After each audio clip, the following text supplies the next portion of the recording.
ജീവിതത്തിൽ ഒരിക്കലെങ്കിലും നമ്മൾക്ക് ചെയ്യണ്ടേ, ഒരിക്കലെങ്കിലും റബ്ബിന്റെ മുന്നിൽ ഉറക്കമൊഴിച്ച് എഴുന്നേറ്റിരിക്കണ്ടേ.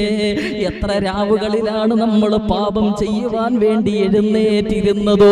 കണ്ണുകൊണ്ട് കണ്ടത് ഹറാമല്ലേ, കേൾവി കൊണ്ട് കേട്ടത് ഹറാമല്ലേ, ചെവി കൊണ്ട് കേട്ടത് ഹറാമല്ലേ, ഈ കൽബ് കൊണ്ട് ചിന്തിച്ചത് ഹറാമല്ലേ, ഈ കാലുകൊണ്ട് പാതിരാത്രിയുടെ നിശബ്ദതയിൽ എത്രയോ ഹറാം ചെയ്യുവാൻ വേണ്ടി നടന്നു പോയവരാ. നന്നാവാൻ ആഗ്രഹമുണ്ടോ? പാപങ്ങൾ പൊറുപ്പിക്കാനൊരു മനസ്സുണ്ടോ? നരകത്തിൽ നിന്ന് മോചനം നേടാനൊരു നീയത്തുണ്ടോ?